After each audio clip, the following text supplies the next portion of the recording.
Greetings, everyone. Welcome to Black Power Media. I am Tierney Cherie, and I am thankful that Black Power Media is allowing me to host today's program on their platform. So thank you all for letting me host today.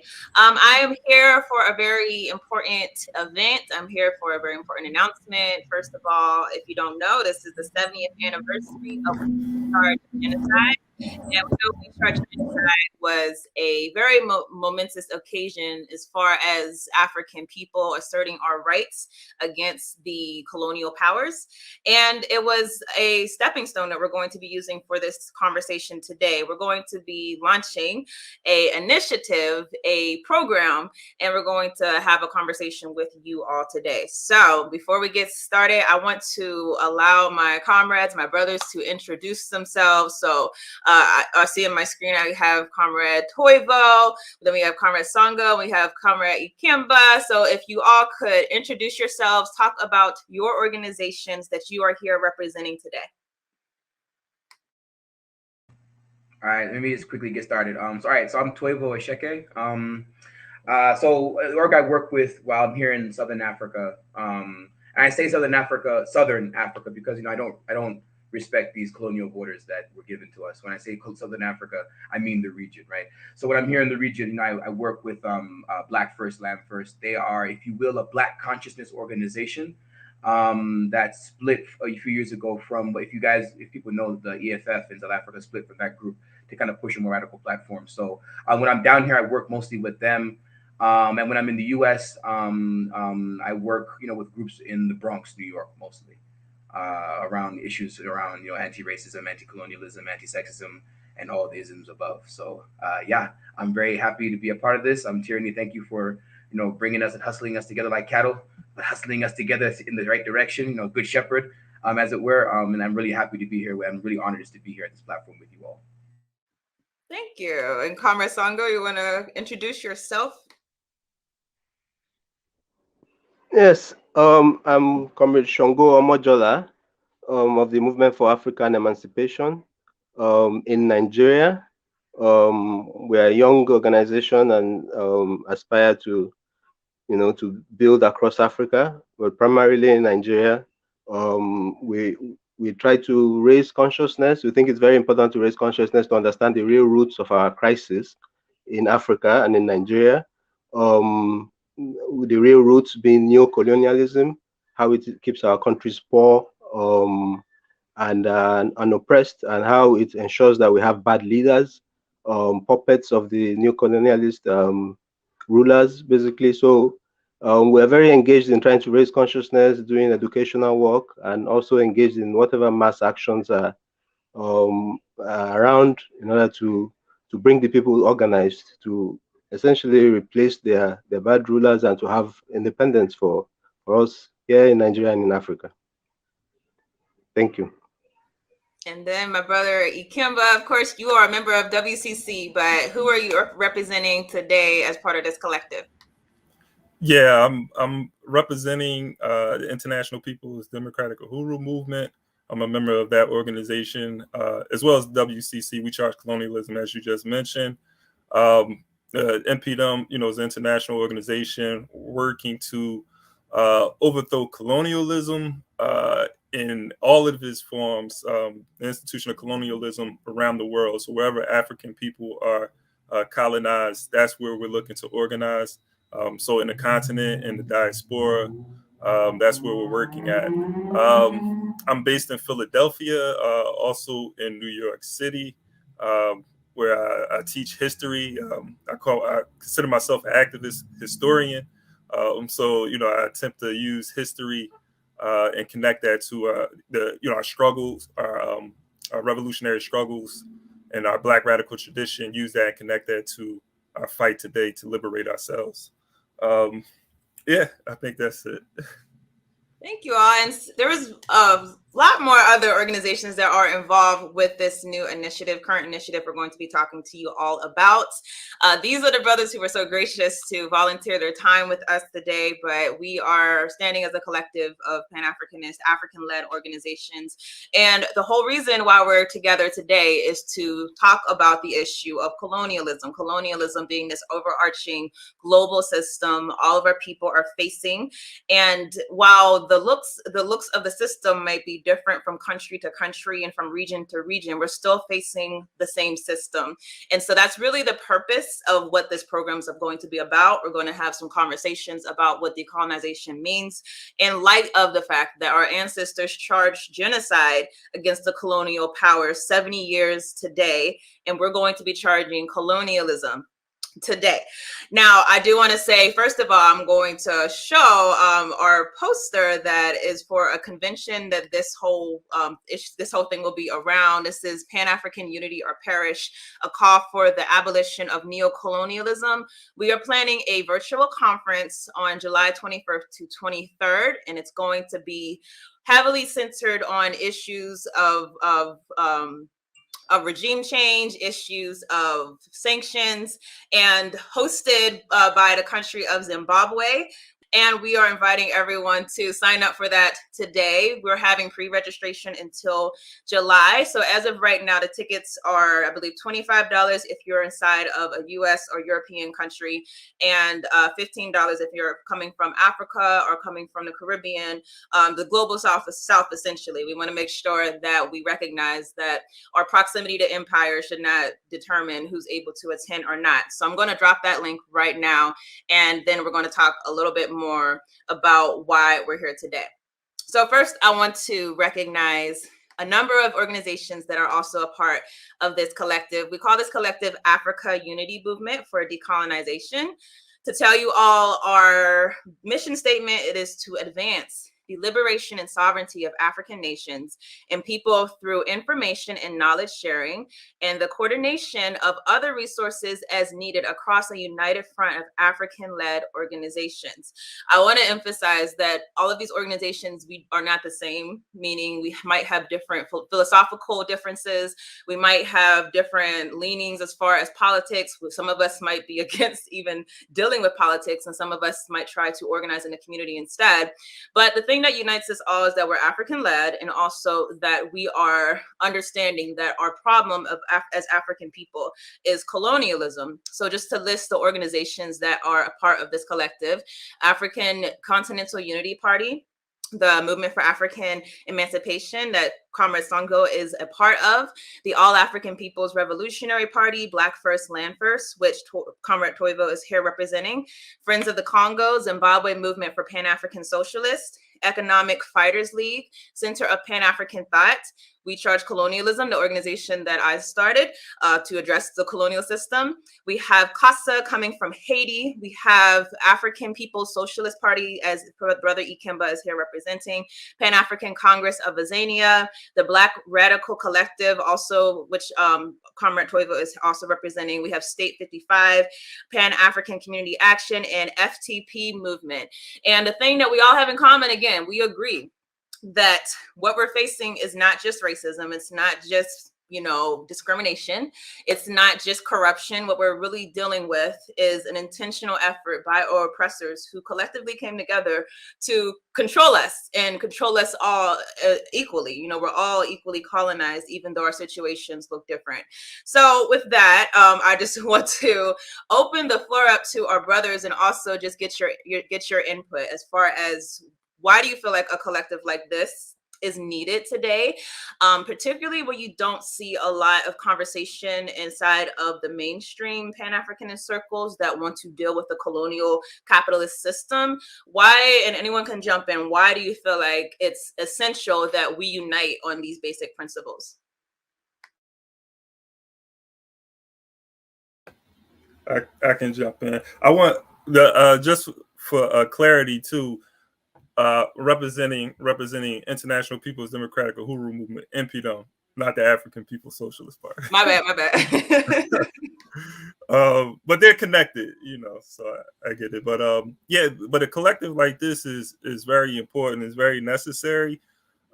because the colonial powers, they are at their strength when they work together, and they're able to colonize the masses of African people because they work together. They're very organized in their oppression and exploitation of African people, because African people have been divided, because one of the strengths of the colonizer and the way that they're able to stay in power is they divide African people, and their strength is based off of our weakness, and we're weaker when we are divided. But the more that we become organized and unified, we're able to topple the colonizer, because they represent a minority in the world. And so so they play off of our division.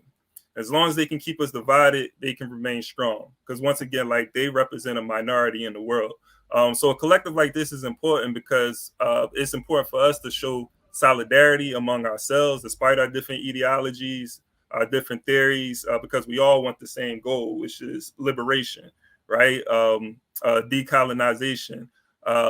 If we are able to unify among ourselves, I think it's symbolic for the masses to be able to see that, because one of the things we hear about, well, at least I hear from the masses, is that, we're not even organized or united in our struggle and our fight for liberation. So I think, that's why it's important to show the people that despite our differences, we can come together. This is something that Malcolm was attempting to do, and he was teaching us before he was assassinated. And we're all over the world too, as African people. And so if we're unified, we can battle colonialism on different fronts with one single objective. So that's that's why I think it's important. But I'll let people, I can go on, but I'll see if anybody else wants to build. Yeah, just to throw in also, you mentioned Malcolm laid that foundation. Obviously, we're here, commemorating We Charge Genocide, but also before that, W.E.B. Du Bois also, he was involved in We Charge Genocide, but he also laid that foundation inside of an appeal to the world and the issue of internationalizing our struggle and not being focused on our local politics. That's a different way, I think, of dealing with our issues. So does anyone want to jump in now?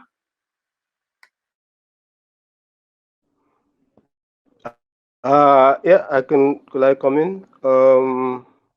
Yeah, I completely agree with all of that. So hopefully I wouldn't overlap, but I think this is very overdue. I think, and you just mentioned now what our ancestors achieved, and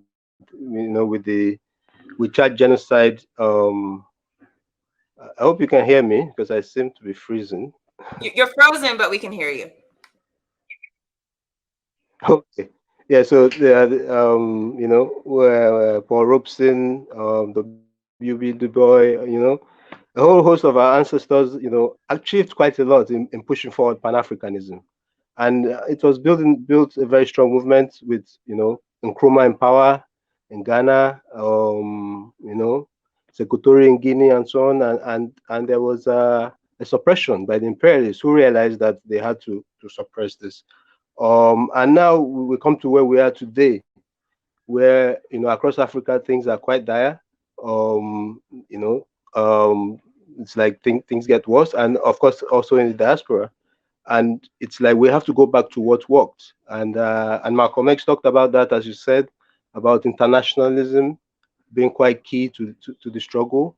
And I think very importantly, the unity between those people of African descent in Africa and in the diaspora, linking that struggle, that the power of that unity is very important. But this is overdue. We really need to come together, talk about the strategy for how we can, we can educate, we can build movements, and we can actually really achieve what push forward what our ancestors have laid down. So I think this is essential, and it's a wonderful beginning. You want to come in, Comrade Toiva? Yeah, no, again, there's not much more I can add. Essentially, but maybe what I would say is, again, Tyranny and I were just speaking right before, Comrade Tyranny was speaking right before we jumped on. And a lot of the issue is just we have to change the conversation. We have to change the narrative, right? We don't have a lot of spaces where, white Western media controls much of the narratives on what freedom for Africa should even look like, even in the context here, say in Southern Africa, i.e., say in Azania, we call it say Southern Africa, right? It controls the conversation, right? You have the SABC News and South African Broadcasting Corporation and whatever.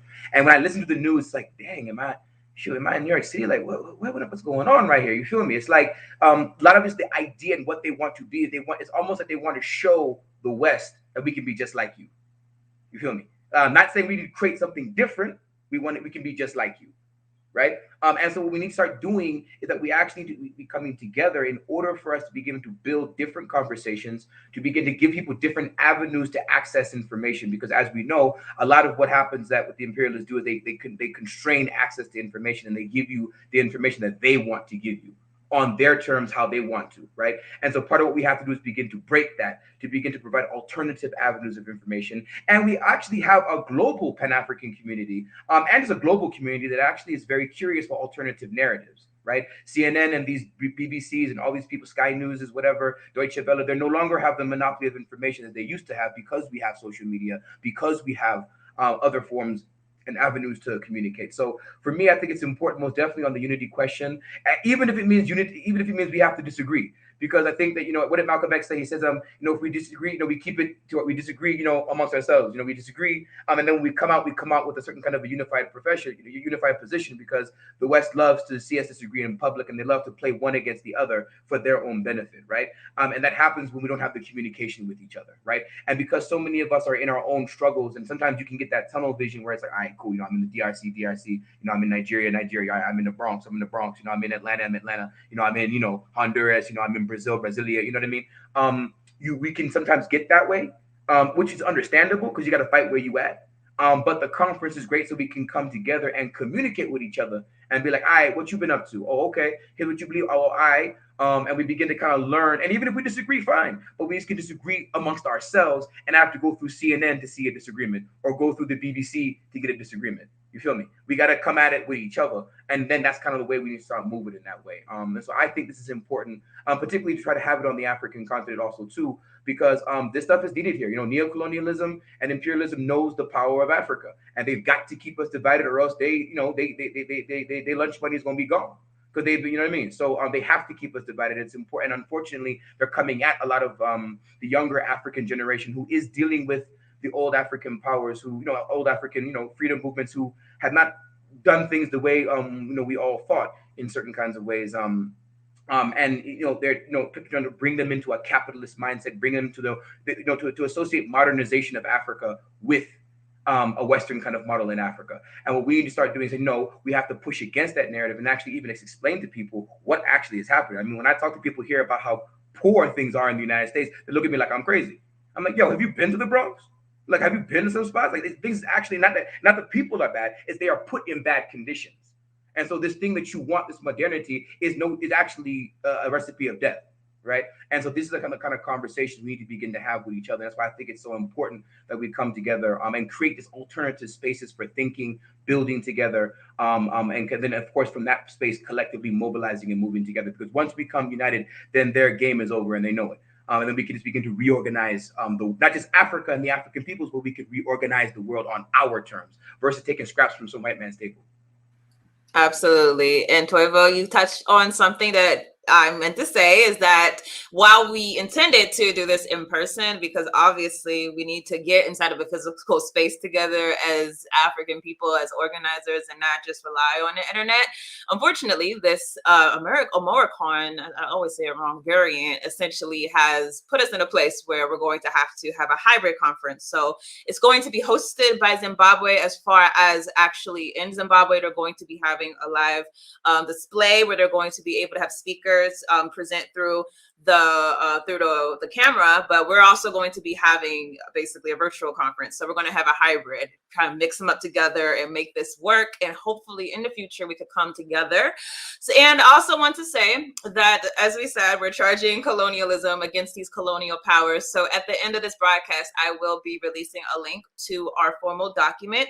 It is a long document. Do not think you're going to read it all very quickly, but it is a dissection of colonialism, from the history of colonialism, from to the present reality of colonialism. It goes into detail about what us as Africans are facing, as far as us, the organizations who have joined so far, what we're facing and what we've observed when it comes to colonialism. And it makes demands and specifically lists a number of countries who are guilty of colonialism, a number of institutions, and a number of corporations. So that will be released at the end of this broadcast. So I did want you to look out for that, and please do share it as well. But I want to get into the juice of this conversation, because we talk about this in the document. I don't want to necessarily re-talk about the substance of the document, because again, we're all going to read it, hopefully. But I want to talk about, is Africa ready to address neo-colonialism? And when I say Africa, I'm making this, Africa, us African people globally, because this pertains to us wherever we are. Are we ready at this particular time to deal with neo-colonialism the same way that we had dealt with formal colonialism during the 50s and the 60s? Anyone jump in? Yeah, my answer to that would be yes. The only thing is that I will hope we would deal with it differently than we did with colonialism. I believe we wasn't really prepared after independence, speaking on the continent, prepared for the indirect warfare by the colonists on the continent. And so there was quite a bit of undermining of the governments, the independent governments of Africa. And even during that time, I think the idea of Pan-Africanism wasn't adopted by enough African leaders to really bring forth the type of revolution that was needed in Africa. And so I think like today, though there are different ideologies among, because we talk about Pan-Africanism, that's sort of like, this idea, this umbrella that many organizations fall under and have different paths as far as bringing about the liberation of African people. You have some people who consider themselves Pan-Africanists, and they're not even looking for a revolution. So but I think today, like, the idea of Pan-Africanism has spread and has touched more people than it ever has as far as the ideology. And there's a lot of people who even consider themselves Pan-Africanists, but really don't even know what Pan-Africanism is. But I think the seed has been planted. So right now, I think like we're in the position to deal with neo-colonialism. We just need to, like this conference that we're having, this collective that we're having. We need to have more of these collectives, and even begin to consolidate the collectives, the different collectives, and bring them together. Because we're going to need that type of unity to bring about the change. But I think we are in a position to deal with neo-colonialism. But once we address neo-colonialism on an ideological level, and then on a physical level, to bring about this change, this dismantling of colonialism. Now we know what we need to do to prevent any sort of undermining of the Pan-African government, state, or however you want to call it, after the revolution. So can we say revolution on here? But yeah, they say revolution all day on this channel. You come back. All right, but yeah, that's my take. And but just going back really quick too, briefly to the importance too of bringing up, we charge genocide, this being the 70th anniversary, and us talking about we charge colonialism. I think that's like deepening our understanding of the problem, because genocide is the product of colonialism, institutional colonialism. They commit genocide so that they can prop up the colonial state.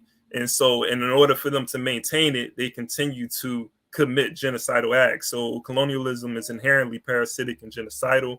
And so we're deep in the struggle and addressing the true source of all of the problems that we're facing. I'm glad you made that point, because as we say in the document, colonialism is genocide. It is a crime against humanity, and it's a crime in itself. So that's another part of the document that you can expect whenever we release at the end of this program, is a legal breakdown of the crime of colonialism. So Comrade Toivo or Comrade Songo, do you want to jump in? Yeah, I'll just jump in real briefly here, and again to say that one of the things that I would argue, I think, so to the question directly, I think that we most definitely are ready. The African world is ready, most definitely. I think that we've been fighting colonialism, capitalism, neo-colonialism, white supremacist, heteropatriarchal capitalism. We've been fighting that from the moment slavery began to now, and every single minute in between, right? And I think that what people understand is that you actually cannot have a full society that lives under these institutions. You actually will always have inequality, and you always will have to create alternate forms of survival just in order to survive. On the plantations, right? People had to create and to draw upon their own histories and cultures to create alternate societies within the plantation to survive, as well as to overthrow the plantation, right? And for me, that's why I work on a university. At the university, we call it a plantation. New York City is a plantation. All with the plantation. The idea is to say that, to use the concept of the plantation to understand the socioeconomic and political reality in which we are in. I think people understand that, and I think people, just in order to survive, you actually have to be anti-capitalist to survive, because you cannot, or else you'll just die, right? If you're homeless, if you are if you're working class, working poor, right, marginalized in all these different kinds of ways, you have to survive, right? And so because of that, the embryos, if you will, and the puzzle pieces are all there. The question now is that can we upscale what we are already doing, right? Because unfortunately, again, capitalism is a global system that has control over the nation states that now regulate, if you will, the world system as we know it. Can we upscale what we're doing on the local level, right? To try to expand this, number one. And part of the upscaling of this is also to create alternatives to capitalism, because one of capitalism's greatest strengths is to say that there's only capitalism. So you go left, that's capitalism. You go right, that's capitalism. You stay straight, it's capitalism. So it's part of it is to create that alternative. And I think people, and tied to that is capitalism trying to tell people that no, you cannot do anything else that makes any sense outside of us, or outside of this particular frame of reference or thinking of things, right? And that's part of the challenge, right? And even now, us saying this right now, some people will say, well, you guys are ideologues, you're dreamers, you don't actually know what reality is. But the reality is we would not have even survived if we had not been already doing this. Right. So, of course, maybe one of the first, maybe greatest examples that people will think about, of course, would be the Haitian Revolution. Right. It's to upscale those things on a larger level through revolution. Right. But also through transformation and change of the Haitian economy that was sabotaged by, of course, a Haitian elite that is aligned to the global imperialist system, but also by the global imperialist system itself. It's like, yo, we can't actually have some black slaves out here, having freedom, and then actually threatening all this money we making here off these black people. We can't have that. So they had to cordon it off, right? And that's why we say Haiti is still fighting to this day, right? And the idea is to upscale these things. Our idea is to upscale these things in order for us to transform the world. So I think that we are ready. I think a lot of what we have to challenge, what the challenge is part of what colonialism also does, right? Is colonialism tries to argue to us, tries to convince us that we are not enough. That you are not enough as you are, right? You need white supremacy in order to actually be something of value, right? And so part of what we have to do in the Pan-Africanist movement is to say, no, we are enough as we are, right? And as we are, we have the tools, right? We have, as Cabral would say, return to the source, right? We have the tools, right, to actually reorganize and to change things, right? Claudia Jones, Trinidadian Black Marxist in the U.S. and then later in the UK, she talks about, in one of her articles talking about, kind of a critique to the Communist Party in the United States, saying, listen, you guys actually are not organizing with Black women enough, because Black women have always been mobilized. You actually don't have to teach Black women how to run a meeting, how to door knock, how to pass out flyers, how to bring the community together, because people been doing that. They actually can teach you how to do that better, right? So the idea is to say that the embryos are there. So now are we harnessing, right, what we already have? right? Of course, not to say that in of itself you cannot learn from anybody else. Of course you learn, right? But the argument is you are learning as you are. You're not a blank slate, right? You aren't just something that's just there that anybody can just write on. No, there's already writing there. The book is already there. Now we are adding to the pages, right? We're adding to the chapters. And I believe that we have the tools to be able to, from that space, to be able to create something different. And that's why these conferences are very, very important, have always been very, very important, right? Since the first Pan-African conference, right, in 1899, 1900, right? Since the Haitian Revolution itself, right? Since a number of events happening across, the 19th century, 20th century, across the Pan-African world, right? These things are important for us to be able to begin to connect the dots, right? It's why whenever we say we have a Pan-African conference, we want to all meet together. The system, the white supremacist system freaks out, as they should, right? As they should, because it means we are now beginning to meet without them as the medium between, right? So again, I think that the idea, I think that the challenge for us is to convince ourselves in a material, spiritual fashion that we actually are enough. We have the tools to build something better because we already are building different kinds of things. If you are poor living in the hood, or if you're poor living in the village, right, you know that you have to cooperate to survive, or else you will just die. There's no way you could figure it out. You'll be able to live by yourself as an individual, as the capitalists will tell you, right? To pull yourself up by your bootstraps, even though you have no boots, right? You have to rely on everybody else, right? That in of itself is the socialist, if you will, to use a socialism or our black communalism or whatever terms you wish to use, right? We are enough as we are. And so I think that our people are ready for this. I just think now the challenge is to connect the dots and then to upscale some of these things, and then to also take a look at ourselves and to see where we have made some of the mistakes. So I would just close on just saying on this particular point by saying that part of also what we have to struggle with is that from, if you will, it's the Pan-African liberation movements, and this, by this I include, the Black Panther parties, if you know, the ANC, SWAPO, and all the larger, Frelimo, all these different large-scale party organizations. There was harm that was done, right, to our people. There was mistakes that were made, right, and that's part of, SNCC. We can talk about SNCC. We can keep on going down. In Jack in Trinidad, we can keep on going down the different groups across the Pan-African world, right. And so part of what we have to do in some ways is to A, rebuild trust, but then also B, to see what a newer generation is doing to build collective consciousness and community, right?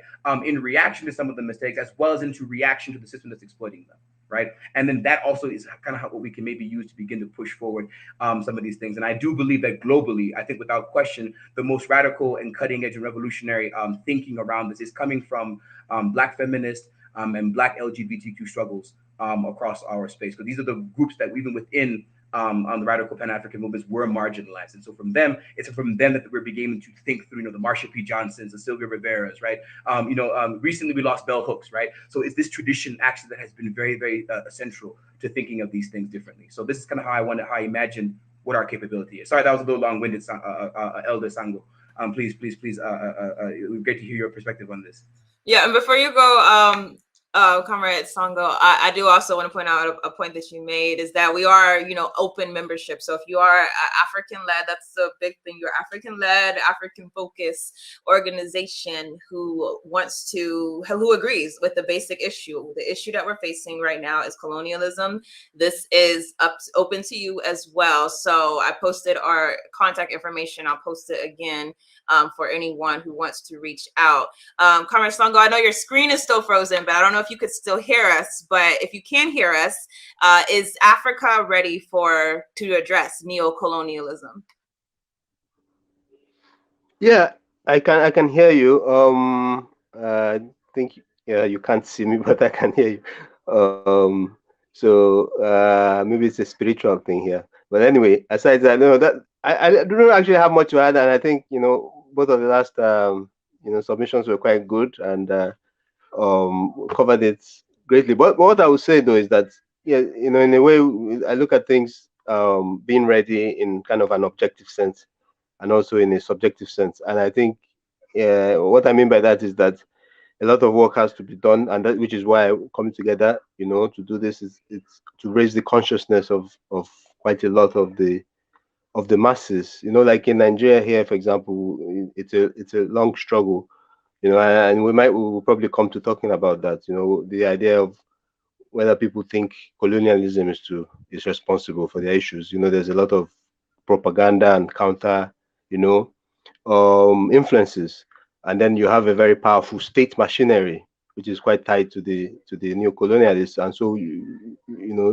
the question of raising people's consciousness, you know, even to understand, you know, we have quite a lot of people here in Nigeria, for example, who believe the United States is the paragon of it all, and they want to be like the United States. You know, it's kind of like, you know, these are kind of struggles we have to do. But yes, we are completely ready. You know, but we understand that the point is you know, to build the unit.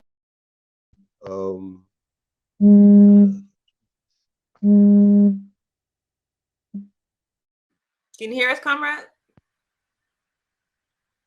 I'm sorry, I was just interrupted by a call, but I was just rounding up there anyway. So we have to take the steps we need to take, really.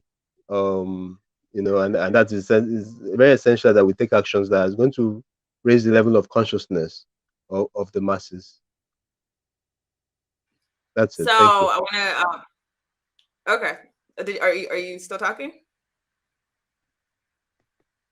Okay, I think he's finished. Stop me if I cut you off, comrade. But so this kind of turns to, I think, another issue that comes into play. I'm sure all of you have observed by now that Pan-Africanism has been something that is co-opted. Obviously, we know that Pan-Africanism is an objective. The objective is all African people. We are interlinked in this struggle, and we have to come together if we're going to adequately be able to decolonize. So I would ask you, especially whenever we think of the history of our colonial movements, where a lot of them have been more nationalized but have been thwarted by colonial powers, what role does Pan-Africanism play in the issue of decolonization? Anyone can jump in. Maybe just to jump in real quick, you know, Walter Rodney, the Guyanese, revolutionary, scholar activist, he wrote a really nice, actually a critique of people, someone who people really like, actually, Julius Nyerere, in Tanzania, writes a critique of them in 1974. He's actually critiquing what's called the Six Pack, right? The Sixth Pan-African Congress, all right? And what he was critiquing mostly was that he was like, listen, part of the issue that we're having is that we have accepted the colonial borders. And so you've talked about, again, in 1945, it was very clear in Manchester, right, that we are coming together. We cannot have these colonial borders, right? We must unify now, as Kwame Nkrumah would later say, right?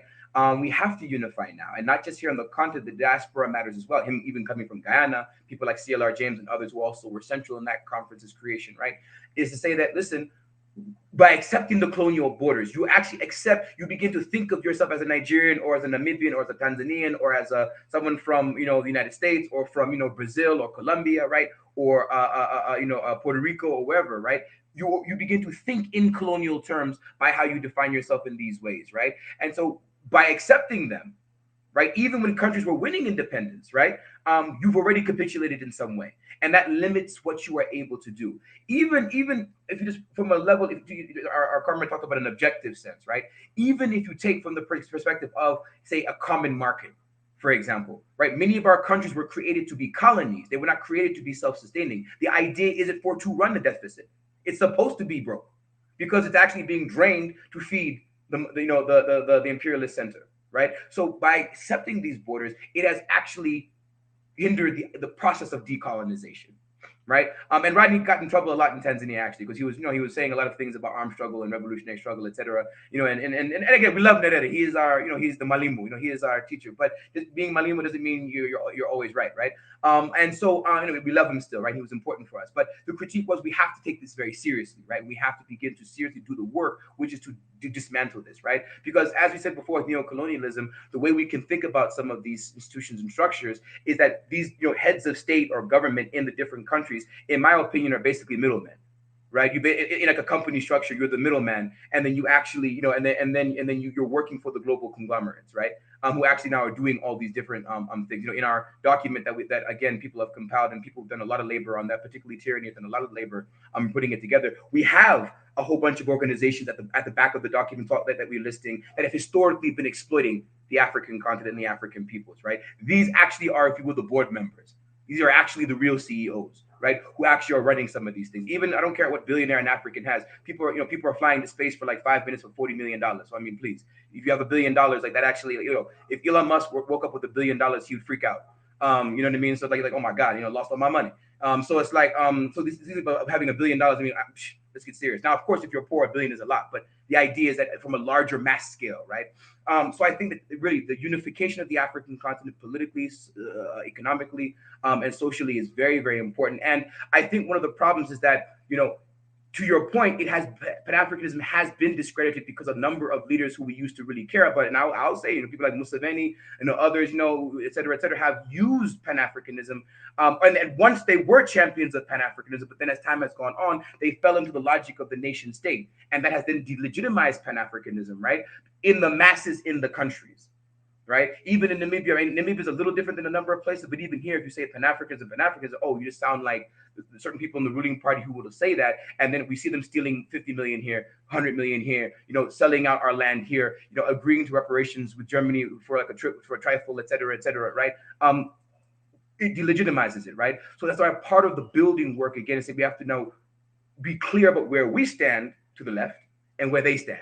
Right. And so Pan-Africanism is central to the decolonization project because it says we have to dismantle those borders. And dismantling the borders does not mean we're all the same and there's no differences. Shoot, even in my family, we have 3 siblings. We're all very, very different. That doesn't mean that we're not a family. Right. And then, of course, linguistically, we can keep on going down. Linguistically, certain things. We have a lot of similarities across the place. Right. So I think that's where Pan-Africanism is central. And to give people hope that, again, collectively, we can fight against this system. Right. You don't have to fight against the forces of Babylon, if you will, to use a Rastafari term, the forces of Babylon by yourself. You cannot. Right, in some ways, right? So Pan-Africanism says we have to come together, right? And then again, even to come at it from a level of an objective space, shoot, even the Europeans know they can't compete against China or the United States by themselves. What is Belgium compared to the US or to Russia or to China? It's nothing. Belgium or even France. France has been broke, but because they're exploiting Francophone West Africa, they have a level of credibility in Europe that they would never have.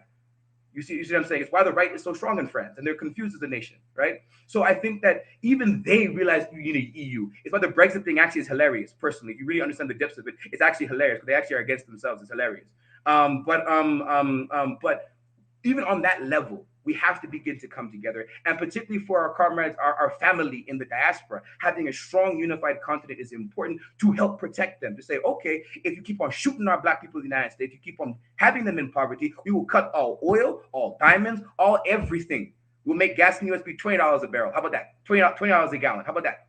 You know what I mean? And then you'll see if it's $20 to go, for a liter, whatever it is, to go get your gas pump, you're gonna see it change real quick. You feel me? Even getting the renewable energy that they're talking about, these smart cars and the clean cars. Where are they getting the cobalt from? They're getting it from Congo. So if we cut that off in those kinds of things, you will treat them with respect. You will treat them and you will give them reparations, including also our Native American, our indigenous population comrades there in the US and in the Americas as well. You will see a shift. That's why Pan-Africanism is central. And that's why that these the imperialists are fighting 24/7 to subjugate it, to marginalize it, and then, of course, in good capitalist fashion, to commodify it, right? In order to control it and to prevent the masses from seeing it as a route to liberation, right? So that's why, so in those levels on the continent, No, I was gonna say, and you made a good point. I was thinking through it, like, wow, you never really do hear of the United States, even the biggest military power, really going at a war completely alone. Like, they'll even go and say, okay, like France or UK, come in with us. You certainly don't hear the smaller European countries go at it alone. So what sense does it make whenever you have some people thinking that they can decolonize alone and without allying with their other brothers and sisters throughout the diaspora and throughout the continent? So, Brother Sango and Ikemba, what do you want to jump in?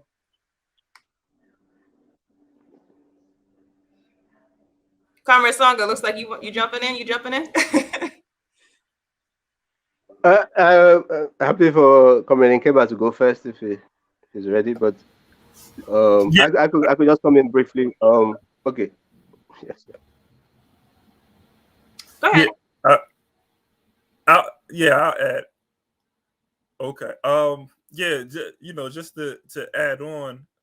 Pan-Africanism. I think with Pan-Africanism, well, building off of what Toivo was saying in regards to the borders, I think like with Pan-Africanism, which is the antithesis of colonialism and imperialism, right?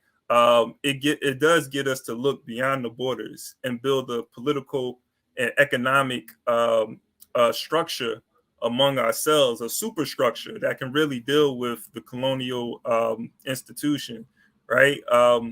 When I think about the borders, I'm thinking about this invention by the colonists that really, like, we're continuing. Toivo was talking about, like, we have to get rid of these borders because it is imaginary. The colonialists, when we think about it, like, they don't even recognize the borders. The borders were important for a time period when they were competing with each other, right? But today, like, those borders is non-existent. They go wherever. They're all going into the colonies and exploiting African people.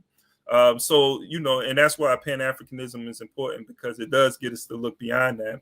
It does, once again, like, just to build on what was already said, like, we can retain our ethnic identities, our culture, and our traditions. That's what we do within our community. But that has nothing to do with the superstructure, the political and economic structure that we build to protect and defend all African people, politically and economically. And we have been doing that for millennia.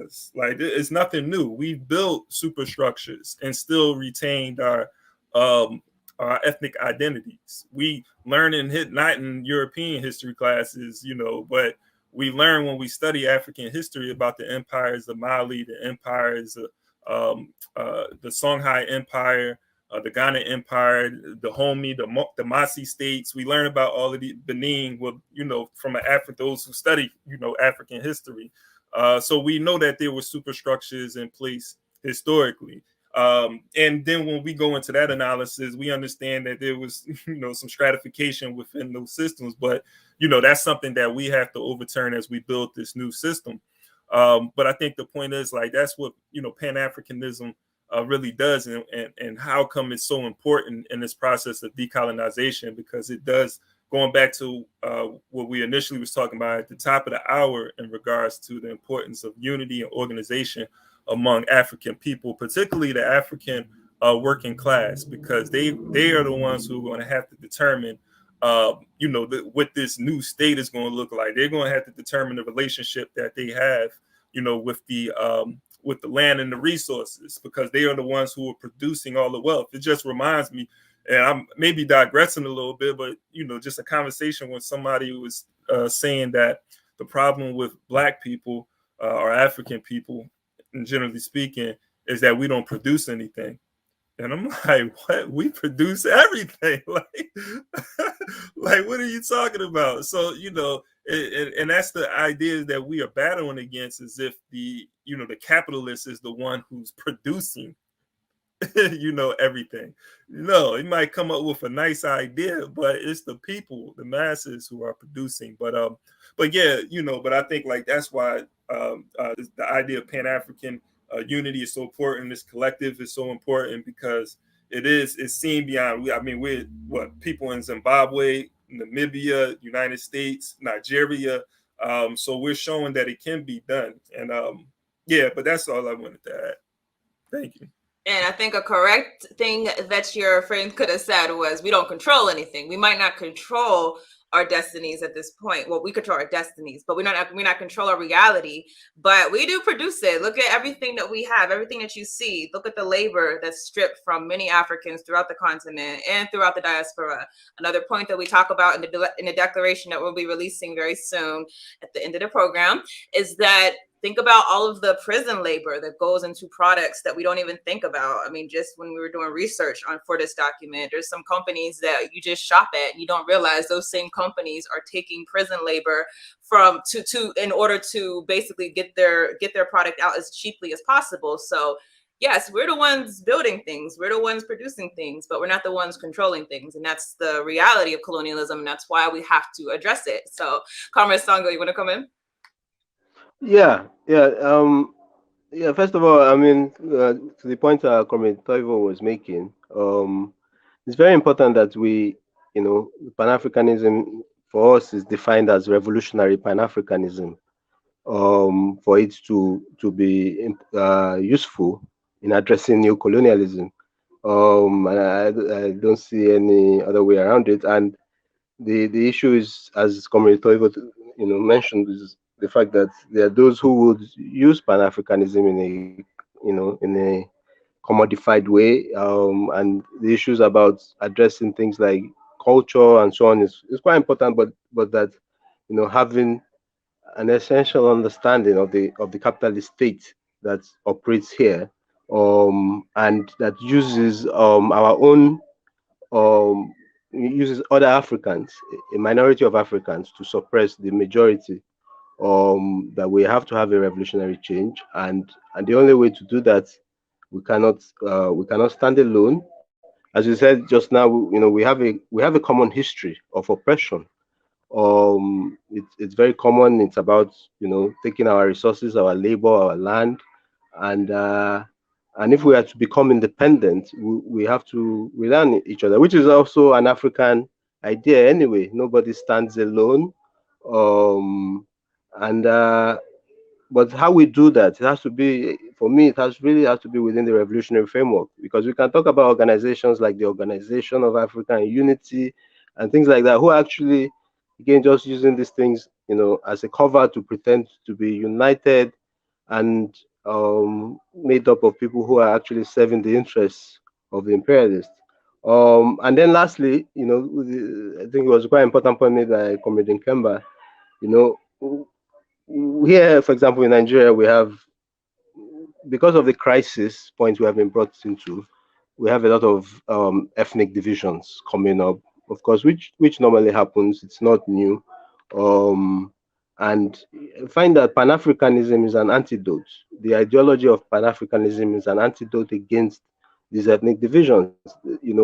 For people to think of themselves, of course, you think of yourselves as whatever nationality you are, but this wasn't the way it used to be, in the sense that people related to one another on an equal basis, and were quite open and traded and so on. And before the imperialists came and created borders, and also utilized divisions in order to keep people divided.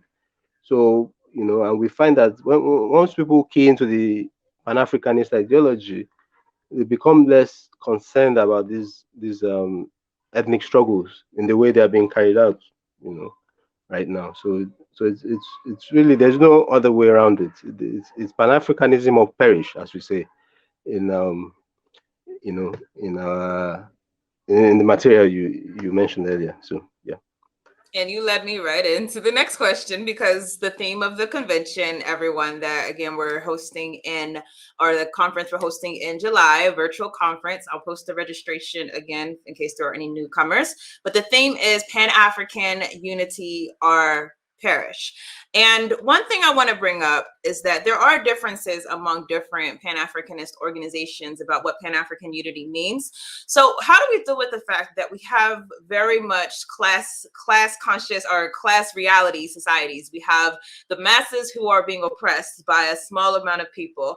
And oftentimes the ones who are talking about let's come together are the ones who are in control. So what does Pan-African unity look like whenever you're talking about decolonization? Does it include the bourgeoisie Africans with the masses? And how do we work that out in a way that's going to be true to the purpose of decolonization? Ikemba, you like you want to take that? Nah, I'm just, I'm just thinking. But what does it look like? Does it include all levels? Like the bourgeoisie, they're going to have. First of all, there's can't be any bourgeoisie, in the revolution. There, in the new society, I should say. The bourgeoisie of this society is going to have to make a decision. I believe, and this is my position, the stance. I feel like they're going to have to make a decision. They're going to have to commit class suicide. Che Guevara did, right? And so, if they're willing to do that, we can reconcile the differences that we have now to bring forth a revolution. Because especially like first we have to deal with the black bourgeoisie, which is in our community, Sango mentioned, I think he mentioned like the neo-colonialism or neo-colonists. Like this is something that we are dealing with. There was even a question earlier dealing with neo-colonialism. And so the Black bourgeoisie, they are the ones who are helping to legitimize European or foreign domination of Africa, the continent, and African people everywhere. In our communities here in the United States, our communities are being controlled by outside forces because the Black bourgeoisie is working with the ruling class to allow it to happen because they're able to benefit from the system. So I don't see, the bringing forth of this new society. I don't see the Black bourgeoisie having a role in that society, but they can have a role in the revolution if they commit, class suicide. I hope that answers your question. Like, I feel like no, it does. I love it. You need to commit class suicide. It's true. So, anyone else have thoughts on that? Yeah, I think I think essentially just to maybe a little bit expand on that in terms of the kind of society we want, is that, and what quite a few people might not realize is that part of not having independence is that we have been forced to adopt something foreign to us, and we have been forced to adopt this proto-capitalist system, which isn't, is a specific kind of capitalism that insists that you must have people who you must give over your resources, and there's a few people as middlemen who were mentioned earlier who come in and they take a cut, and they use the state machinery to repress people. And if we really want independence, then we have to address the structure of the society and go back to certain positive African values that, in terms of cooperation between people and the community being supreme. So, I wouldn't say in advance whether or not there will be, whether the bourgeoisie, aspects of the people who are capitalists, just like in the United States, when you or maybe let's talk about the colonies in the metropole. Essentially, if you are black, you might be a member of the bourgeoisie or whatnot, but that's not going to stop a policeman often from doing what they're going to do to you because they can't read your read your class. And in the same way, there are those of us who have who can realize if you are nationalist. This is the point I'm trying to come to. You want to fight for your nation, then you have to do what is necessary, because we are going to suffer in one way or another from the racist imperialism, of course. But many of these don't think their own interests rather than the community interest. They think only of their own interest, and they want to do whatever it is, sell out their brothers. So this has to be addressed. This is going to be a class-based struggle. This is a struggle to reform the nature of the society, to fight for independence. And so we don't see any other way around it, in a sense. So, yeah. Absolutely. Toivo, you want to come in with this one? Yeah. Okay. So one thing I think that, again, I want to second a lot of what people are saying, but where my mind has been going lately, just on the streets, in the struggle as many of us are, is the building itself, right? And so part of it also is that what we need to begin to imagine is to reorganize society from those marginalized spaces, right? And those marginalized spaces actually being the bedrock of actually what keeps up the system as it is, right? How do we reorganize it from that perspective, right? You talk about, this semester, for example, one of my classes, we were doing a lot of work around reproductive justice, right? And the reproductive justice movement, when you go deeper into that, you look at Black midwives, right? You look at, birthing justice workers, right? You look at just the working people such as this, right? Who were using African traditions, Black cultures and practices, right? To begin to say, we have to now create the society within which, right? Bodies that are giving birth can actually have and flourish, right? So, for example, the article, really great writing by a comrade of mine called Crystal Eddings, right? She's written some great work on maroonage and reproductive justice, right? And in the sense to say that maroonage was an act of reproductive justice, because on the plantation, right? Any child you're giving birth to is not yours; it is it's master's child, right? And that child is now going to be sent to a life of backbreaking labor, if not death on the plantation, right? So on the one hand, to burn down the plantation or to run from the plantation is an act of reproductive justice, right? We even look, as we know, right, there are many African women in particular who did have abortions on plantations to prevent master from enhancing his wealth and from subjecting them to a life of slavery and enslavement, right? Slavery and enslavement, right? So when they created their maroon communities, part of what was central to those who are running away is no, this community must create the conditions, right, where we're now able to eat healthy, right, where we can have safe places to give birth, right, where we're in as much as possible within the plantation economy where you're on the margins, a loving community, right, where you're able to have the food nourishment that you need. We're not being whipped every goddamn day because you're not working hard enough for master, right? This part of the work, for example, that the birthing justice movement has always been doing since the plantation to now, right, is to begin to now center ourselves from those visions of struggles back to saying, as I said in the beginning, we are already enough. Right, we have the skills there and the tools to begin to do this. Right, black midwives in the South and in the in black communities in the United States, for example, they were always about saying yes, it's about birth, but it's also just about creating the conditions around birth. Right, making sure you ain't working 18 hours a day. Right, making sure you actually have the nourishment that you need. Right, and of course on the sugar plantations themselves are designed to drain nourishment from the ground, right? They actually are not good for the soil over and over, right? Which means you cannot grow crops on that soil to actually feed your community the healthy food that it needs, right? Part of the issue with Zimbabwe, for example, in its land reform was that yes, your cash crop industry was indeed destroyed in some of the land repossession movements, but what it began to happen was many people were able to grow their cassava, their yams, right? They're able to grow their food to sustain themselves. So yes, you're not making money on the international market, but you are feeding your people, right? That should also be seen as part of reproductive justice, right? Part of the LGBTQ movement talking about we have to create spaces where we can be feeling safe as we move across, right? Because sometimes we can be very macro sometimes in how we understand these things, but some of the day-to-day things are essential for the macro changes to even be thought about. Right. So, for example, we want a society where my sister can walk down the street wearing whatever she wears and she's going to be left alone. You feel me? Right. And how even ourselves as men are trapped in these models of patriarchy and heteropatriarchy. Right. We need to be able to liberate ourselves from these systems of oppression that even contain and constrain our own thoughts on what liberation, transformation, and change are. Right. So I think it's also about us really having the humility, right? Maya Angelou, I was at a talk with her years and years ago, and she said, I don't ever want to be humbled, right? Because humbled is like, you were here and to go down. No one's going to take me down nowhere, right? But to be filled with humility is to understand who I am, where I am, right? And to be open to a new way of understanding how the world needs to work, right? And so I think that's also what's very much needed in any kind of revolutionary Pan-African consciousness, right? Is a revolutionary humility, right? It's say, hey, we are open to different kinds of ways of thinking. Yes, in Nkrumah, Sekou Touré, Walter Rani, they did not have all the answers, right? They actually, in many ways, reproducing a lot of the problems that we're dealing with, right? So how can we begin to look at different models within a rich, beautiful Pan-African tradition to begin to say from these margins, we are now going to reorganize society?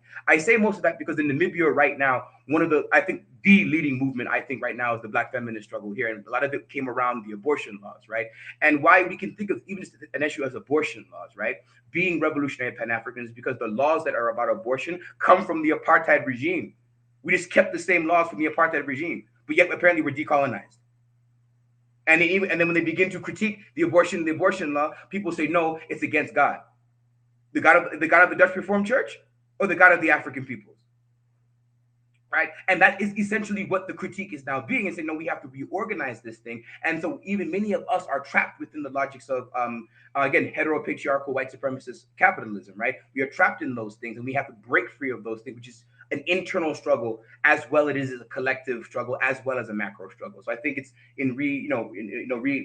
recenter ourselves in some of these things as the vision of how the building works. I think a lot of us will know that capitalism is a problem, but the problem is it's hard for us to imagine and to then think of building that alternative, because sometimes it's like you rather deal with the devil that you know versus the devil that you don't know. Jumping into the unknown sometimes is scarier than just we know what to deal with this. You know what I mean? And so I think part of it also is to say, no, you actually already building the alternative, right? And it's right in front of you. But a lot of what inhibits our blinders from seeing this are these various forces that the system is trying to push on us. Yeah, and you hit a very important part when we're readapting old things and trying to pretend as though the history of apartheid, the history of colonialism, the history of enslavement, that these things aren't attached to a lot of the things that we try to repackage and use for our own liberation. And so that's a part of, I think, the colonization is we have to do an in-depth study of what colonialism did to us in the first place. What types of things did we adopt without necessarily thinking, is this even good for us? You know, we've been talking a lot about capitalism. Some people, you tell them capitalism is not good, they have a freak out. Like, what do you mean? That's all there is. So yes, we have to have an in-depth dissecting of the colonial system, of the things that we've adopted as being true, and are they really true? And is this really good? Is good what they have packaged to us as far as development? Is that really development whenever you have masses of poor people who are out on the streets all while this beautiful building is standing? So these are the things that we want to bring up in the convention. Inside of the document we'll be releasing, all of these things are important for us to dissect. What is it that is actually true to us as a people, and what are things that were imposed on us? So going to the last question before we release our declaration against colonialism, it is we are in a modern time. Obviously, I personally adapt I guess a Maoist view of revolution, that we're in a protracted war and things aren't necessarily going to happen all at once. What does decolonization look to you? What would decolonization be if we were starting now and saying, like, let's say we go forward to the next 10 years? What does decolonization, what could happen substantially for us as a people to focus on and continue to build a foundation from? What would decolonization look like in the immediate sense? So again, the floor is open, whoever wants to jump in. I'll jump in. Like for me, I feel like well, one of the things what we're doing is part of that process of decolonization. So it does look like various organizations, Pan-African organizations, coming together, having these conferences, having these talks about how we want to move together as a group. You know, how can we do a better job working together politically as well as economically? I think the other part too is what decolonization looks like is us redirecting our resources and beginning to build an alternative economy among ourselves. So you know, no more finding a way. It's not, you know, boycotting. You know, like as a means to get some sort of concession. No, we're not spending money with you.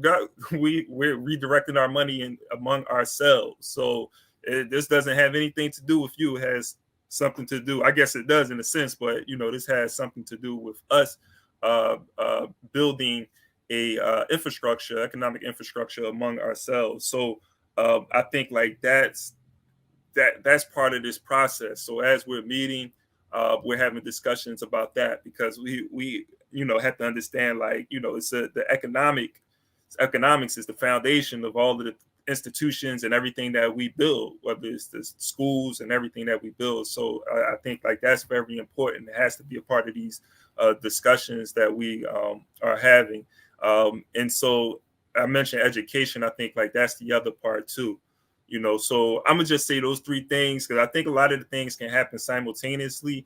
But you know, just the meetings of our organizations, continuing to consolidate these organizations, building with Africans, the diaspora, building with the Africans on the continent. So when I do talk about this alternative economy, it's us, you know, building and doing import export with Africans as if we're operating as a nation. You know, we have to have that mindset. So that's where that redirection is going. And the last thing is in regards to the education piece, which is very important because the colonizer is controlling the minds of the people through the media, through the schools. And so we do have our media. We, you know, it's us doing, you know, stepping up our game as far as getting our media out there to the mind, you know, to the people, African people, and also just building more liberation schools and supporting those schools wherever they are. So we don't necessarily we can support a school in our community, but we can also seek out liberation schools. You know, maybe we don't have one in our community, but find somebody to support, so we can make sure that we are educating our children for revolution. But yeah, that's Yeah, that definitely align with the issue of ideology. That's probably the biggest foundation that has to be made, is that we have to understand constantly we're being showed messages of what we should aspire to, and these things are not, again, decolonization. Literally, we're told to aspire to consolidation of colonialism inside of Africa, instead of told to imagine outside of a world where our finances and our resources are controlled by a few people, and instead reimagine something where we are all collectively in control of our lands, of our communities. And so, yes, the ideological war has to be waged for many of our people. It has to be waged in Pan-Africanism. I say that because a lot of my YouTube brothers and sisters who are so happy that people are interested in Africa and so happy that Africa is marketed, some of us get carried away with just trying to make Africa look like this is the West. And we should understand that anytime that we see these reproductions of Western capitalism inside of Africa, it comes at the detriment of the masses. And so absolutely, the ideological war is probably step one. So I could definitely align with that. Comrade Sango and Comrade Toivo, what does Pan-Africanism look like within, or not Pan-Africanism, decolonization look like if, let's say, a 10-year time span? What needs to happen in the immediate? Yeah, if I comment, I think the points made by Kemba and yourself just now, excellent. And I think when you were speaking just recently, Tierney, you talked about not realizing that some of the way we do things were forced on us, and I think if you look at the question of education, and if people read our declaration about Nigeria, there's a small part. We didn't have much space because I would have really liked to address that much more in the declaration. But let's look at education. During colonialism, we were forced to do education in a particular way because we were not expected to be scientists or to be industrialists. We were expected to be clerks and messengers and, farmers and diggers of the ground and things like that. So, we were forced to do certain types of education, not technical education. Funny enough, the imperialists introduced here in Nigeria, what do they call it? Home education. Is it? I forget what they call it now. Home, where you teach girls to cook and do homework, home things, which was not something we used to do. So you started to bring in this idea that girls were inferior and girls should do other things. And some people now believe that was the African way, which was completely false. It was not the African way at all. It's forced on us, but somehow it gets integrated with what we believe is our culture now. So that's also part of the aspect of education. So education has to be the thing that has to change, immediately, in the sense of how up till now, because I was talking about colonialism, what colonialism did to education, is that till now we have continued down that path.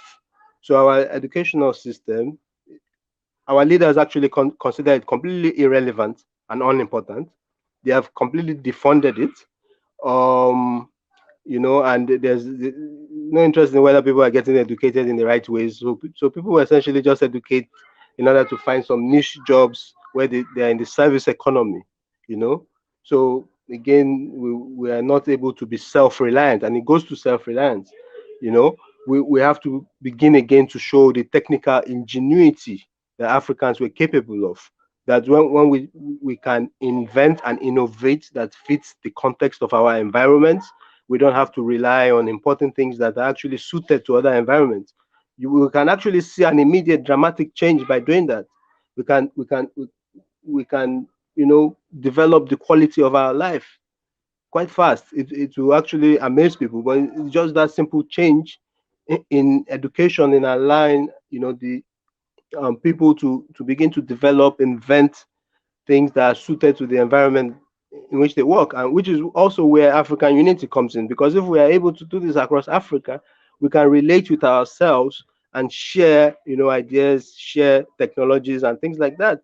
So, in the immediate instance, if across Africa, we are having to do this, and we are, cooperating with each other. We'll see a difference, and the issue of the culture as well, has to be addressed. Chinua Achebe, talked about the trouble in a book called The Trouble in Nigeria, how colonialism, again, another import of colonialism, because a lot of people here see the problem in Nigeria or generally in Africa as just a problem of bad leaders and corruption, cannot see the tie to neo-colonialism. And Chinua Achebe talked about the problem of Nigeria being a problem of leadership, which people actually tend to not understand him, that he was talking more deeply than just the simple problem of leadership. He talked about how the Europeans actually destroyed, what was the good leadership available in Igbo land, replaced them with, what we will now see as puppets, criminally minded people. And those are the people that are still ruling us today. So in decolonizing, we remove these people, but the culture that has been passed down through the ages of the way politics is supposed to be done, the culture of greed is good, has to be immediately, addressed, and back to the communalist culture that Africans have developed over time and have lived under. So all of that, there's so much that can be done that can show the positive impacts of Pan-Africanism, if we can achieve decolonization.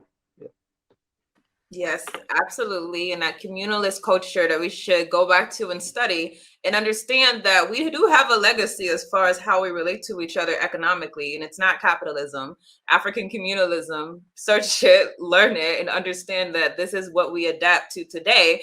And what essentially, in my opinion, is the exact same thing as socialism. So as Toivo said at one point, which one you want to call it, I don't really care, as long as you are understanding that we have to redirect the resources to the masses and have cooperation and communal understandings of what is going to be done. Not I as an individual, but my community first. I as an individual comes after my community. That's a very different shift than what we have been ingrained with, but it's as necessary if we're talking about decolonization. So Toivo, you want to take us home on this question? Yeah, and I actually want to start off. I want to just start where people just ended right now on that community thing, right? So for me, where my mind goes to is just I'm going to go micro now, right? Is just are we able to build healthy, sustainable organizations, political organizations, right? And then from that, even on the more micro level, as healthy again as healthy as you can be within an oppressive structure, right? But like, how do we deal, for example, with conflict amongst ourselves, right? How do we deal, for example, we talk about gender-based violence, right? Like, I live in a building with a brothel where we know there's domestic abuse happening. How do we deal with that? We talk about defunding the police, right? Abolishing the police, right? All right, then we're gonna have to find a way to deal with some of these things in our community. What does that mean we have to do? How do we have to reorganize ourselves on that micro level to be able to deal with that, right? People are, we have comrades in our group that, they're having children, right? How does the organization in the community now mobilize around that to help protect and to create an environment back to reproductive justice, right? How can we mobilize around that in certain ways, right? As you guys know, as many of you will know, in our political organizations, we're burnt out, we're tired, we're fighting every day. We got to survive the capitalists, we need the police, all this stuff. That we bring that anger, tension, fear, trauma into some of our spaces, many of our spaces, right? And that causes a lot of us to clash, as we know in the history of our organizations, right? How do we understand that? And in those places, I do not believe their answers, particularly say in Mao, Cabral, or Rodney, or others. I don't think their answers particularly necessarily overtly in those spaces. We have to create new answers and look new into new places, right? I keep on thinking of Toni Morrison and Alice Walker. One of the things I loved about their books was that they really took African Black community seriously, even under traumatic situations, right? They took community very seriously, right? We talked about Chinua Achebe, right? We talked about many of our novelists, right, have taken that very, very seriously. How do we create healthy, sustainable communities? How do we uninvisibilize? That's not a word, right? But uninvisibilize, the invisibilized labor in our communities, right? What does it mean to cook for each other? What does it mean to live together, right? Not saying you will not have conflict and disagreement, right? Like not saying that you won't have these things, right? But the idea is to say, okay, how do we manage this, right? Because capitalism has told us how to manage these things. It's either call the police or go fight each other in certain ways. And I'm not saying fighting in of itself is a problem, but the idea is, how do we fight? Are we fighting in order to build something different, right? And I think that, so what I would like to see in the next 10 years or so is us to take some of these conversations seriously, right? Like, again, just, we've talked about this, you and me, Tyranny, but like the last, I think, say 6 years, I've lost probably 4 comrades to suicide. Good comrades to suicide. That leaves scars on the community politically. How do we understand? How do we deal with that, right? What does that look like on the day-to-day, the minute-by-minute level, right? And sometimes it means we may have to go look other places for knowledge that we're not used to going to look, right? We have to begin, people, I think, and maybe to look at Fanon for a little bit. People in Wretched of the Earth really like reading the stuff on, on colonialism, on violence, etc., right? But people generally ignore his stuff on the mental health issues, right? He's a psychologist, right? And when he's looking at those chapters on what colonialism does to the colonized and to the colonizer is actually very, very important. And people don't look at that stuff enough, right? Because what he's talking about is we're going to have to actually deal. I think people have always misunderstood some of the violent stuff, right? So understand that violence is a sense of creation, not just destruction. It's actually saying we have to remove that which is causing a certain harm, but we also need to be able to reorganize our societies in a particular kind of a way. It's why I like his piece on a dying colonialism a lot more, because a dying colonialism, he's actually talking about how, for example, during the revolution in Algeria, relationships between father and daughter change, daughter and sister and brother change, right? Father and son, mother and son, son and mother, right? It's like these are the micro community transformations that now happen, right? In some of our patriarchal societies, right? Yo, pops can't be telling his daughter what to do all the time. Why? Because she's smuggling guns and bombs under her hijab or her dress, and you ain't gonna tell her what she's gonna go do in her free time. So I'm actually bringing these bombs across, right? Which means you actually have to reorganize it, because even how you are relating to her is how colonialism has told you to relate to them. It's been happening so long, you forgot. Right. And so I think that's what I would like to see in our micro levels of the next 10 years is, can we start taking these things seriously? How do we collectively heal? And to also value the healing work as revolutionary work, right? For me, protests, is maybe 2, 3, 4% of what the actual revolution is, right? The actual deeper work is that community building, which gives you the material, the spiritual material base in order to sustain the protest, in order to create something new. How can we talk about a Pan-Africanist world if we can't run a Pan-Africanist park together? How do we deal with disagreement with each other, right? And that's what I'd like to see. I do think personally that is tearing us apart. And in some ways, the capitalists don't even have to infiltrate us with agents. We do it ourselves, right? You don't need agents if we're actually going to fight each other ourselves, right? So part of it is on that micro level. How do we deal with that? Which is not to silence critique or dissent or disagreement. It's to take it seriously in a certain way, and to really go back to like Ubuntu, that love, revolutionary agape love, right? And the love to figure out how we can actually fight for something else, because capitalism is just harming us so badly, right? We do not see those alternatives. So I'd like to see the next 10 years more conversations around that, and to see more organizations take those things seriously, and create new structures so we can make new mistakes and not repeat the old ones of the past in our day-to-day lives. Listen, I love y'all's answers, because I didn't think this was going to be the answers, but I think these are the true answers, because usually when we say what needs to happen in the first 10 years, someone says we need to take the land and seize the land, and we need to take the resources. But that's true. For real, those things have to happen. But I love the emphasis that before we can even do that, to do those things correctly, we do have to lay an ideological foundation. We have to lay a foundation as far as educating our youth and re-educating us, decolonizing our minds, and also healing ourselves as far as the traumatic things we've seen. I think, for example, inside of previous movements, how people who were not healed from the trauma of being inside of racialized societies trying to organize together, many times you would see unnecessary spats, you would see unnecessary division and unnecessary self-hatred being projected through to the revolution. So that's a very real, I think, analysis. And that's the part that I think we have to get as excited about as we want to be excited about taking back the land and taking back the resources. We also have to be excited about taking back our minds and taking back our conscious, So I appreciate everyone's responses on that. So everyone, now that we've basically wrapped up our discussion, I'm going to once again remind you all, this whole purpose of this whole gathering is we are having a convention where conversations like this you can expect to happen, where we're going to focus on the issue of colonialism. It's again, Pan-African Unity or Perish, a call for the abolition of neo-colonialism. It will be a virtual conference, hybrid though, it will be in person in Zimbabwe, but also virtual for all of us who cannot go to Zimbabwe. The link is in the description of this video, and I'm actually right now going to release and post this in the comments, and also for people who watch later, it will be in the description of this video. I will release the declaration that we wrote. It's a long document, again, everyone, so take your time. No need to read it all at once, but the whole purpose of this is we want to see all of us adopt the fact that before anything else, our issue has to be colonialism. Before anything else, we have to have that as the focus. And all the other symptoms of colonialism, and that's what I think most of us focus on, we hyper-focus on the symptoms instead of the source. We have to allow those to fall to the side for a moment while we deal with the source. And the source is this globalist system, and we try our best to break it down inside of this document. We hope that you all read it and study it. We hope that you share it. It's for the public. It's not, for any one person. So it's inside of the comment section. It will be in the description of this video. And that's really all I have. Do we have any other thoughts from our comrades? You want to wrap up and tell us, what is it that we need to be focused on as far as moving forward? Maybe one thing I would just say again, is a little bit based on what we were saying earlier, is that again in the context again of some of the feminist struggles here in Namibia, but also in terms of some of the like the reparations conversation. We had a conversation, me and Tierney, earlier in the year on the Heteronama genocide by the Germans and what reparations actually looks like, right? And we talked about land, is to understand all these concepts as interrelated, right? Land question is an environmental question as well as a feminist question, right? Particularly in the African context, women have always been working the land. So if we don't have land, it disempowers women.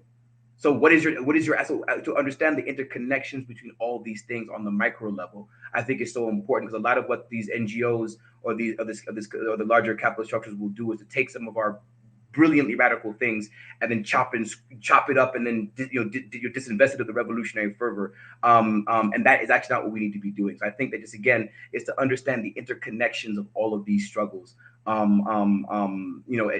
land issue isn't just like a black nationalism, an abstract, right? It's a tangible thing, right? Because we don't have land, we are now impoverished. Because we're impoverished, it creates a whole bunch of institutions and problems that's harming our people, right? And so that one of our colleagues in the BLF, she talks about, she's a poem saying we're coming for everything, and that's exactly what we need to be doing, is coming for everything, right? Everything. Right. And so I think that's really what we are doing. And again, we're building, we're going to learn, and I believe we are going to win. So I think there's a lot of pessimism in the world right now, and I do not share that. We are going to win, right? Because we've been winning. Even though it's been tough, there's a lot of victories that we have. Capitalists ain't going to tell you that you've been winning. But they're going to tell you that you're doing a good job. No, we have got to do that for ourselves, right? Understand what we are doing. And I think that positive, that optimism is very, very needed, so we can fight some of this pessimism running around the place. And I do, on behalf of Black Power Media, who was so gracious to allow us to use their platform today, I want to thank Shiki Baby for the $10 donation to this grassroots platform. Thank you very much. Comrade Toivo and Comrade Ikemba, you want to give your final thoughts for the people? You meant Sango. But yeah, I would just say, recognize that today is the 70th anniversary, as you will, of the We Charge Genocide petition.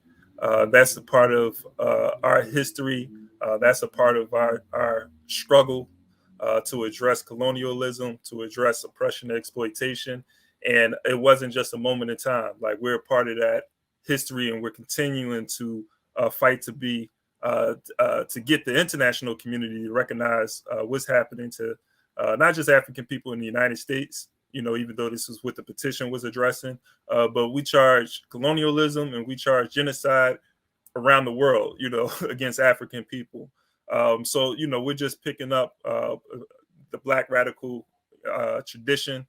And the other part too, in regards to the petition I feel like, I lost my train of thought. But anyway, like, but definitely, I just want to leave everybody and just say, you know, if you're not part of an organization, join an organization. If you're not part of this collective, join the collective. You know, we will win, as Toivo said. Like, you know, I know it's going to happen, but we can expedite the process. You know, if everybody get on the same page today. So, you know, let's be a part of this struggle and this fight until victory is won. And that is one requirement to join the coalition that we have with African-led organizations, that you have to be an organization. We don't want individuals necessarily just trying to move alone. We want us to move together. So I co-sign that completely. Comrade Sango, you want to take us home? Yeah, just to pick on what Comrade Toivo said earlier, you know, we are talking about Pan-Africanism, which is unity among African peoples. But to get there, we have to have unity among African organizations, despite our differences. And I think this is a great start, you know, that other organizations, I will call on other Pan-Africanist organizations to join in with this initiative. I call on people to join in with the convention, to register to the convention, and yes, very key in your local areas, be part of organizations fighting, you know, the neo-colonialist leaders on the ground, getting people to understand the roots of the crisis, doing educational work. I think we all know there's a lot of strength in unity. There's a lot of strength in organization, and it really is time to tap into that and move forward. Yeah. Thank you, everyone. And again, you reminded me, Comrade Songo, to post the registration link again. So yes, again, the pre-registration, $10 off if you register before January 17th. So we hope everyone will join this conversation. We will have speakers. So thank you, everyone, for tuning in. Thank you again to Black Power Media. Thank you to my comrades over here who have joined me. I know that this is during Fridays, Who Wants to Be, you know, on the live, but you all showed up and I appreciate you all. So I hope everyone has a blessed day, and please do again follow us. The links to the social media, links to the decoration, links to the registration. I threw a bunch of links at you all, but hopefully you all will follow through and actually follow up with what we're going to be doing. So with that, I hope you all have a blessed Friday.